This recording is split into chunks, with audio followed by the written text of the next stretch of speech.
اهلا وسهلا بحضراتكم. انا الدكتور احمد المصري، استشاري جراحه المناظير والسمنه.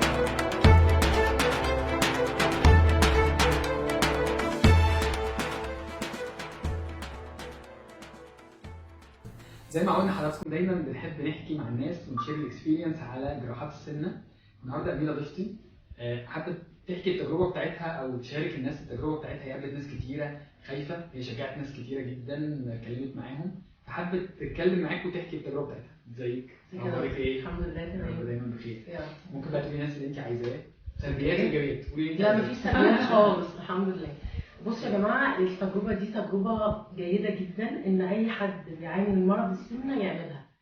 وكمان في متابعات خطيره مع دكتور احمد 24 ساعه. احنا اي سؤال عايزين نساله بنعرف نتواصل مع الفريق العمل بتاع الدكتور والدكتور شخصيا، ما عندناش مشكله في الكلام ده خالص. وبعدين العمليه دي هتغير حياتكم للافضل في الصحه وفي الحركه، وهترضوا عن نفسكم ونفسيا هتبقوا سعداء جدا. يعني انا قررت اسمي دكتور احمد دكتور السعاده، ده يعني ما يتقالش عليه كده، عشان السعاده اللي حطها علينا احنا فعلا بقينا سعداء. وطبعا انا خسيت الحمد لله، انا كنت 140 دلوقتي بقيت 95، وده طبعا رقم قياسي بالنسبه لي في 7 شهور تقريبا يا دكتور. 6 بالظبط، 6 ونص بالظبط. بالظبط ولسه ان شاء الله مكمله لغايه ال 75 باذن الله. بس انا عشان مسافره فانا حبيت اشجعكم ان انتوا لازم تعملوا الخطوه دي، ما تترددوش فيها. يعني لو ناويه او ناوي تعملها فورا بكره تنزل تعملها.